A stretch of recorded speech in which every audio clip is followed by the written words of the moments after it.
مومن کو چاہیے کہ حج پہ جائے تو کوئی کچھ سبق لے کے آئے، واپس آئے اس کی زندگی بدلی ہو۔ جہاں رہتا تھا نماز نہیں پڑھتا تھا، واپس آئے لوگوں کو نماز کی دعوت دینے والا بن جائے۔ جہاں سے گیا تھا ایسے گیا تھا، واپس آئے وہ خود بھی قرآن سیکھنے والا بن جائے، اپنے بچوں کو سکھانے والا بن جائے اور حضور کی امت کو دعوت دینے والا بن جائے۔ تب تک حاجی کا حج قبول نہیں، معتمر کا عمرہ قبول نہیں، میں جب تک میرے ابراہیم علیہ السلام کی اس سنت پر عمل نہ کر لے۔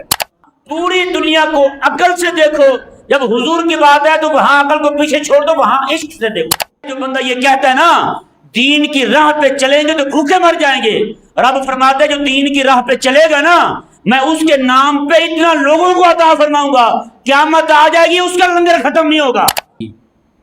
ہر بندہ کوئی نہ کوئی کام کرتا ہے، جو بھی کام کرتا ہے پہلے اس کے مقاصد دیکھتا ہے، اس کے مقاصد کیا ہیں، اس کے فوائد کیا ہیں، اس کے ثمرات کیا ہیں، میں یہ کام کر کیوں رہا ہوں۔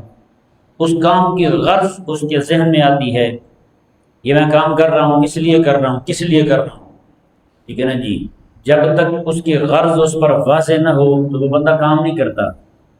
جی گھر بناتا ہے کیوں بناتا ہے؟ رہنے کے لیے بنا رہا ہے، رہنے کے لیے بنا رہا ہے، رہائش کے لیے بنا رہا ہے، کرائے پر دینے کے لیے بنا رہا ہے، اس کو بیچنے کے لیے بنا رہا ہے، اس کی اغراض اس کے سامنے ہوتی ہے۔ جی کوئی بھی کام ہے، کوئی بندہ کوئی چیز خریدنے جا رہا ہے تو خریدنے سے پہلے گھر سے نکلے گا، ظاہری بات ہے نیت لے کے نکلے گا، میں یہ چیز کیوں لینے جا رہا ہوں، اس کی ضرورت کیا ہے، کہاں اس چیز کو میں نے کھپانا ہے، جی اس کے مقاصد کیا ہیں، کس کس کام وہ آ سکتی ہے نا۔ کوئی چیز بھاری ہو تو اپنے دوستوں سے مشورہ لے گا، یار اس میں اتنا پیسہ صرف ہو رہا ہے، آپ بتائیں میں اسے کیا کیا کام لے سکتا ہوں، ہوتا ہی نہیں ہوتا۔ پھر جا کے اس فیلڈ کے جو ماہر ہوں گے ان سے مشورہ کرے گا، پھر چیز لینے جائے گا تو کسی ماہر کو ساتھ لے کے جائے گا، یار مشینری لے رہا ہوں فلاں میں، آپ میرے ساتھ چلو جا کے دیکھتے ہیں۔ کیونکہ جتنا مقصد بڑا ہوتا ہے اس کے لیے پیسہ اتنا خرچ ہوتا ہے، اس کی وہ جتنا مقصد بڑا ہوتا ہے اس کے لیے قربانی اتنی دینا پڑتی ہے، جتنا مقصد بڑا ہوتا ہے اس کے لیے محنت اتنی درکار ہوتی ہے۔ اب اللہ تعالیٰ کے احکامات ہیں، آپ دیکھیں آپ درود شریف پڑھتے ہیں، درود شریف پڑھنے میں کتنا زور لگتا ہے، جہاں کہیں بھی بندہ بیٹھا ہے کہے جی صلی اللہ علیہ وآلہ وسلم پڑھ لیا، صلی اللہ علی حبیبی سیدنا و مولانا محمد وآلہ وصحبہ وبارک وسلم پڑھ لیا۔ نماز ہے، نماز چلتے پھرتے نہیں پڑھ سکتا، گلی میں نماز نہیں پڑھ سکتا، جیسے درود شریف پڑھ سکتا ہے، تلاوت کر سکتا ہے، باقی چیزیں کر سکتا ہے، لیکن جب نماز پڑھنے کی وقت آئے گا نماز وقت میں پڑھی جائے گی اور اس کے لیے جگہ کا صاف ہونا، کپڑے کا صاف ہونا، زمین کا صاف ہونا، یہ ساری چیزیں یہ لازمی ہوگی، یہ دیکھا جائے گا۔ جب تک ان میں سے کوئی شے بھی اس کی ضرورتوں میں سے، اس کے شرائط میں سے، اس کے ارکان میں سے کسی بھی شے میں کمی ہوئی وہ شے پوری نہیں ہوگی۔ اب بتائیں جس طرح زکوٰۃ ہے، زکوٰۃ کے لیے حولان حول ضروری ہے، سال پورا گزر جائے، صاحب نصاب ہونا ضروری ہے، بہت ساری باتیں۔ نماز ہے، غریب امیر دونوں پہ لازم ہے، بیمار پہ تندرست دونوں پہ لازم ہے نا، لیکن زکوٰۃ جو ہے وہ ہر ایک پر لازم نہیں ہے، صاحب نصاب پر لازم۔ عشر جو ہے اسی پر لازم ہے، جو کوئی شخص کاشت کرے گا صرف اسی پر لازم ہے، وہی دے گا، اس کے علاوہ کسی پر لازم نہیں ہوگا۔ حج جو ہے، حج کے لیے بھی اس کی بھی شرائط ہیں، کیونکہ اس میں محنت بڑی ہوتی ہے، اس میں مشقت بڑی ہوتی ہے، اس میں جناب قربانی بڑی دینی ہوتی ہے، اس لیے اس کے جو شرائط ہیں، اس کے جو ارکان ہیں وہ اس سے بھی بڑے ہیں جی۔ زکوٰۃ کہیں پہ کھڑا ہو کے دے سکتا ہے، نماز کسی بھی مسجد میں پڑھ سکتا ہے، پاک جگہ پہ کھڑا ہو کے پڑھ سکتا ہے، نماز ہو جائے گی، لیکن حج کے لیے ایک ہی جگہ ہے پوری دنیا میں، وہ کعبہ مشرف ہے، وہ اس کے مضافات ہیں، وہ اس کے نواحی علاقے ہیں جہاں اس کے خاص مشاعر ہیں، اس کے خاص مناسک ہیں، انہیں کو ادا کرنا ہے، اس کے علاوہ کہیں پہ حج نہیں ہو سکتا ہے یا نہیں؟ تو بھائی جتنی بڑی قربانی دینا ہوگی اس کے لیے اتنی مشقت ہوگی، اتنی اس کے لیے محنت ہوگی۔ آپ نماز پڑھتے ہیں، نماز کے لیے گھر نہیں چھوڑنا پڑتا آپ کو، ہے نا، گھر سے باہر آئے 15 منٹ میں گھر واپس گئے، 20 منٹ میں واپس چلے گئے، آدھے گھنٹے میں 1 گھنٹے میں چلے گئے واپس۔ لیکن حج کے لیے جو بندہ جاتا ہے، آج کچھ آسانی ہو گئی ہے، ہفتے کے لیے بھی لوگ چلے جاتے ہیں، 2 ہفتے کے لیے بھی لوگ چلے جاتے ہیں، مہینے کے لیے 40 دنوں کے لیے لوگ چلے جاتے ہیں، 2 ماہ کے لیے لوگ چلے جاتے ہیں۔ پہلے تو سفر ہی ایک جانب کا کئی کے مہینوں پہ مشتمل ہوتا تھا، ہے نا، کئی کے مہینے لگتے تھے اس کے لیے. تو اللہ تبارک و تعالی نے جو ایک عبادت ایسی رکھی ہے جو خاص اسی جگہ ہی ادا ہوگی، اور یہ وہ عبادت ہے. اس عبادت کے شروع کرنے سے ہی پہلے سلے کپڑے بھی موقوف ہو گئے. سلے کپڑے نہیں پہن سکتا بندہ، ان سلے کپڑے، وہ بھی 2 چادریں ہیں. منہ نہیں ڈھانپنا اس نے، سر نہیں ڈھانپنا اس نے، پاؤں اپنے جناب وہ بند نہ ہونے پائے، پاؤں اس کے کھلے رہے. اوپر والی جو ہڈی ہے اوپری بھی خاص شرائط ہیں اس کی. آخر یہ سارا کچھ لازم ہو رہا ہے تو کیوں لازم ہو رہا ہے؟ اس کا کوئی نہ کوئی مقصد تو ہے بھائی. آپ حج کی جتنی بھی چیزیں ہیں آپ دیکھ لیں، حج کے جتنے ارکان ہیں ان میں آپ دیکھ لیں کون سا ایسا کام ہے جو آپ کہیں جناب یہ، جس طرح عام لوگ کہتے ہیں یار اس میں کون سی ایسی بات ہو سکتی ہے کہ یہ کام کرنے کا کہا گیا ہے. سچی بات ہے. ہمارے بزرگ فرماتے ہیں جہاں پوری دنیا کو عقل سے دیکھو، جب حضور کی بات ہے تو وہاں عقل کو پیچھے چھوڑ دو، وہاں عشق سے دیکھو، وہاں عشق سے دیکھو. اب دیکھیں بندے نے کپڑے پہنے ہوئے تھے، آسانی میں کس حالت میں تھا؟ کپڑے پہننے میں آسانی تھی نا. جب جس بندے نے کبھی دھوتی نہ باندھی ہو اس کو کہا جائے کہ چادر باندھ لے، اور جو بندہ قمیض کے بٹن اوپر نیچے باندھ لیتا ہو اس کو کہا جائے کہ چادر لپیٹ لے، ہے نا، چادر لپیٹ لے. کیسا مشکل کام ہے نا اس کے لیے. مشکل ہے یا آسان ہے؟ اب ظاہری بات ہے جب وہاں حجاج جاتے ہیں، پہلے اونٹوں کا مسئلہ ہوتا تھا، گدھوں پہ سفر کرتے تھے، ان چیزوں پہ سفر کرتے تھے. اب جو ہے وہ زیادہ سے زیادہ ان پر بوجھ جو پڑتا ہے وہ اس بات کا پڑتا ہے کہ سامان کا انہیں اپنا ٹیچی کھینچنا ہوتا ہے. اکیلا جناب جو بندہ وہاں ٹیچی کھینچ رہا ہوتا ہے اسے بھی پتہ چل جاتا ہے جناب، چادر قابو کر رہا ہوتا ہے اور ساتھ جناب وہ کئی بیچارے تو اناڑی ہوتے ہیں ان کو تہ بند نہیں باندھا جاتا ہے نا. تو آخر اب دیکھیں جیسے اس بات پہ ہم نے غور کیا، اسی طرح وہاں جاتے ہیں حجاج کرام، کعبے کا طواف کرتے ہیں، کعبے کا طواف کر رہے ہیں، 7 چکر لگائے، لو جی عبادت پوری ہوگی. تو چلنا بھی عبادت ہے. عقل نہیں مانتی، عشق کہتا ہے ہاں ہے، عقل کہتی ہے نہیں، عشق کہتا ہے ہاں ہے. کیوں عشق کہتا ہے؟ کہا کہ یہاں رب کے دین کے غلبے کے لیے کام کرنے والی ہستی حضرت ابراہیم علیہ السلام کی ادا کو ادا کیا جا رہا ہے، اس لیے یہ بھی عبادت ہے.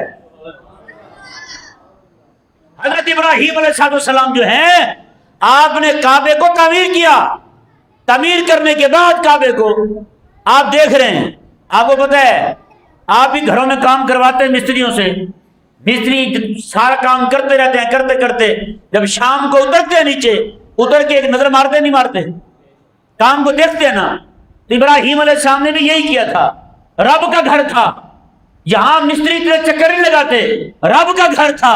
ابراہیم علیہ السلام نے بنا کے اس کے گرد اتنا جناب دیوانہ وار آپ اس کو دیکھ رہے ہیں. میرے رب کا گھر اتنا سونا بن گیا، میرے رب کا گھر اتنا سونا بن گیا، سبحان اللہ. پھر رب کا گھر تعمیر ہوا، رب تبارک و تعالی نے اسے مرکز انوار و تجلیات بنا دیا. اللہ تعالی نے وہاں نور کی بارش برسا دی. ابراہیم علیہ السلام دیکھتے دیکھتے آپ کے 7 چکر پورے ہو گئے. میرے رب کو ابراہیم کی وہ ادا ایسی پسند آئی، میں میرے دین کے لیے لڑنے والا، نمرود سے ٹکر لینے والا ابراہیم جو ہے میں یہ اس کی ادا ہے. رب نے فرمایا مجھے پسند آ گئی ہے. تب تک حاجی کا حج قبول نہیں، معتمر کا عمرہ قبول نہیں، میں جب تک میرے ابراہیم علیہ السلام کی اس سنت پر عمل نہ کر لے. بتائیں، جب تک ابراہیم علیہ السلام کی اس سنت پر عمل نہ کر لے، قربان جائیں. اور اسی طرح کر کے آپ دیکھیں صفا اور مروہ پہ جاتے ہیں، وہاں دوڑ لگاتے ہیں، کچھ عرصہ ایسے ایسے چلتے ہیں، درمیان میں ایسا مقام آتا ہے جہاں دوڑ لگانا ہوتی ہے. وہاں حاجی جو ہے مرد حضرات وہ دوڑ لگا کے چلتے ہیں، اور زبان پر تکبیر ہوتی ہے، لبیک اللہم لبیک کے نعرے ہوتے ہیں، مختلف وظائف ہوتے ہیں، کلمہ طیبہ کا ذکر ہوتا ہے، ان الصفا والمروہ من شعائر اللہ کا ذکر اس کی زبان پہ جاری ہوتا ہے. بھائی اگر دیکھا جائے، غور کیا جائے، وہ مائی صاحبہ نے تو دوڑ لگائی تھی جہاں پہ تیز قدموں سے چلی تھی، پانی کی تلاش تھی. آج یہ کیوں دوڑ رہا ہے؟ یہ حاجی کیوں دوڑ رہا ہے؟ سنت تو بنتی تھی پھر عورتوں کے لیے، لیکن عورت کو کہا کہ تو آہستہ چل، مرد کو کہا کہ تو دوڑ لگا. کیوں؟ اس کے پیچھے ابراہیم علیہ السلام کی دی ہوئی قربانی کی یاد دلانا ہے. ابراہیم علیہ السلام نے اپنی گھر والی کو محض رب کے حکم پر، بغیر کھانے کے، بغیر پانی کے، وہاں پہ کوئی گھر نہیں ہے، وہاں پہ کوئی لوگ نہیں ہے، کچھ بھی نہیں ہے. ابراہیم علیہ السلام کو رب نے حکم دیا کہ فرمایا کہ ابراہیم اپنی گھر والی کو اور اپنے دودھ پیتے بیٹے کو یہاں چھوڑ کے واپس شام آ جاؤ، یہاں چھوڑ کے واپس شام آ جاؤ. بتائیں آج کل کوئی بندہ اس طرح کرے، کوئی سمجھدار کہے گا اسے؟ لیکن ابراہیم تو عاشق تھے اپنے رب کے ہیں، وہ چونکہ چنانچہ کرنے والے نہ تھے. رب نے حکم دیا بنا کے چھوڑ دو، پوچھا بھی نہیں مولا کیوں، پوچھا بھی نہیں مولا کیوں. یہ نہیں کہا ابراہیم علیہ السلام نے، کہا کہ مولا تیرا حکم ہے میں حاضر ہوں، تیرا حکم ہے میں حاضر ہوں. پانی نہیں ہے، کھانے کی چیزیں نہیں ہیں، اپنی گھر والی کو، اپنے بچے کو، بالکل جناب پہاڑی پہاڑ ہیں، کچھ بھی نہیں ہے وہاں پہ. اپنی گھر والی کو اور بیٹے کو چھوڑا. چھوڑنے کے بعد ابراہیم علیہ السلام جو ہے آپ وہاں سے روانہ ہو جاتے ہیں، نکلنے لگتے ہیں. گھر والی پوچھتی ہیں خیر تو ہے، آپ ہمیں یہاں کیوں چھوڑ کے جا رہے ہیں؟ ابراہیم علیہ السلام جو ہیں اشارہ کرتے ہیں کہ میں ایک اللہ وحدہ لا شریک کے کہنے پہ چھوڑ کے جا رہا ہوں. مائی صاحبہ ایسی دانا خاتون تھی، رب کی عاشقہ تھی، رب کی محبت تھی. ایک ہی لفظ کہا کہ اگر رب کے حکم پہ چھوڑ کے جا رہے ہیں تو پھر ہمارا رب ہمیں کبھی راضی، ہمیں کبھی اللہ تبارک و تعالیٰ ہمیں ضائع نہیں کرے گا، کبھی ضائع نہیں کرے گا رب تعالیٰ. بتائیں یار، ایک طرف وہ ماں ہے جو اپنے دودھ پیتے بیٹے کو لے کر کے بیابان جنگل میں، جہاں پانی نہیں، جہاں کھانا نہیں، وہاں بیٹھ جاتی ہیں اپنے بیٹے کو لے کر کے محض رب کی ذات پہ اعتماد کر کے. آج بتائیں، آج اماں جو ہے اپنے بیٹے کو مسجد بھیجنے کے لیے تیار ہے؟ اپنے بیٹے کو مدرسے بھیجنے کے لیے تیار ہے؟ نہیں تیار. تو بھائی جو حج پہ جا رہے ہیں نا، وہاں سے قربانی سیکھ کے آئیں، قربانی سیکھ کے آئیں. ابراہیم علیہ السلام اپنے دودھ پیتے بیٹے کو بیابان جنگل میں بغیر کھانے کے، بغیر پینے کے چھوڑ کے آ رہے ہیں. ظاہری بات ہے ماں کو بھی کچھ کھانے کو ملے گا تو بیٹے کو دودھ ملے گا نا. بھائی نہیں سمجھتے ہو بات کو؟ کیا ابراہیم علیہ السلام کو پتہ نہیں تھا؟ پتہ تھا، لیکن رب کی ذات پہ اعتماد اتنا تھا، کہا جس کے نام پہ چھوڑ کے جا رہا ہوں نا، میرا اللہ اسے اتنا عطا فرمائے گا قیامت تک کے لوگ اس کا لنگر کھاتے رہیں گے. ہاں پھر وہی ہوا. اماں پاک جو ہیں وہ پانی ڈھونڈ رہی ہیں، کبھی ادھر جا رہی کبھی ادھر جا رہی ہیں، واپس آتی ہیں تو کیا ہوا؟ وہاں سے چشمہ جاری ہو چکا ہے. حضرت اسماعیل علیہ السلام کی ایڑیوں کو لگ لگ کے پانی آگے آ رہا ہے. اماں نے کہا زم زم، ان کی اپنی زبان میں کہا عبرانی میں، اور ٹھہر ٹھہر. حضور فرماتے ہیں اگر حضرت حاجرہ اسے یہ نہ کہتی ہیں رک جا، کہتے ہیں وہ پانی پوری زمین کو گھیر لیتا، پوری زمین میں پھیل جاتا پانی، اتنی فراوانی کے ساتھ آ رہا تھا. اور بتائیں نا آج ویسے دل سے کہیں، دل سے بتائیں، آج بھی پوری دنیا میں پانی جا رہا ہے نہیں جا رہا؟ پورے مکے میں، حرم میں لاکھوں نمازی ایٹ اے ٹائم ہوتے ہیں، ہم وقت لاکھوں لوگ وہاں موجود ہوتے ہیں. پورا زمزم شریف چلتا ہے، پورا زمزم شریف چلتا ہے. اور جناب روزانہ بلا ناغا اتنے ٹرک بڑی گاڑیاں بھر کے زمزم کی مسجد نبی شریف پہنچتی ہے. مسجد قباء میں بھی زمزم شریف رکھا ہوتا ہے، اس کے بھی کولر وہاں رکھے ہوتے ہیں. اور پوری دنیا میں لاکھوں ٹن حجاج کرام لے کے جاتے ہیں، اپنی کہنی لے کے جاتے ہیں. لیکن مجال ہے اس کنویں میں کمی آئی ہو. تو بھائی اس کا مطلب یہ ہے جو بندہ یہ کہتا ہے نا دین کی راہ پہ چلیں گے تو بھوکے مر جائیں گے، رب فرماتے جو دین کی راہ پہ چلے گا نا میں اس کے نام پہ اتنا لوگوں کو عطا فرماؤں گا، قیامت آ جائے گی اس کا لنگر ختم نہیں ہوگا. وہ داتا علی حجویری نے مدرسہ بنایا تھا نہیں بنایا تھا؟ بنایا تھا مدرسہ. بتائیں آج تک ہزاروں بندہ روزانہ ان کے مزار سے کھانا کھا کے جاتا ہے، نہیں کھاتے وہاں سے لوگ. تو بھائی جو بندہ اللہ کے دین کے لیے کھڑا ہوتا ہے، اللہ کے دین کے غلبے کے لیے کھڑا ہوتا ہے، اللہ تعالیٰ کے دین کی فکر لے کے کھڑا ہوتا ہے، اللہ تبارک و تعالیٰ اسے چھوڑیں، اللہ تعالیٰ اس کے ساتھ لگنے والوں کو بھی بہت عطا فرماتا ہے. تو حج جو ہے یہ جو ان کی آزمائش کی یاد دلانا ہے کہ انہوں نے اللہ کے نام پر کتنی آزمائشیں جھیلی اور اللہ تعالیٰ نے کیسے ان کو عطا فرمایا۔ ابراہیم علیہ السلام نے ایک بار کہا تھا مولا یہاں جتنے بھی لوگ آئے نا ان کو پھل فراوانی سے عطا فرمانا۔ پوری دنیا میں پھل ختم ہو جاتے ہیں جہاں اگتے ہیں، نہ مدینے میں کبھی پھل ختم ہوتا ہے نہ مکے میں ختم ہوتا ہے یا نہیں؟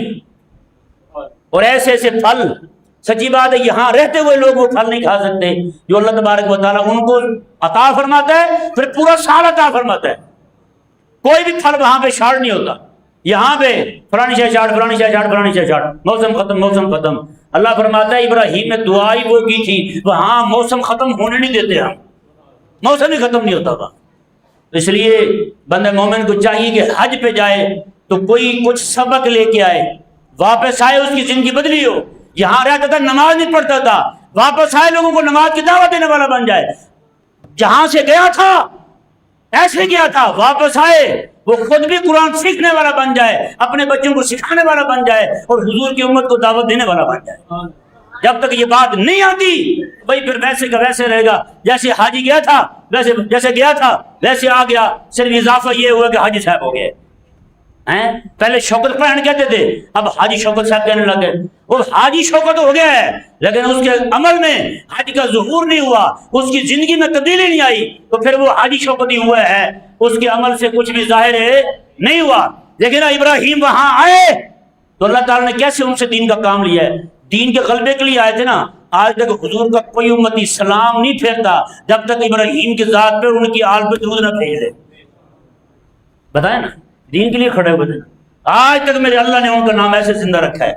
اللہ تبارک و تعالی ہم سب کو سمجھنے کی توفیق عطا فرمائے۔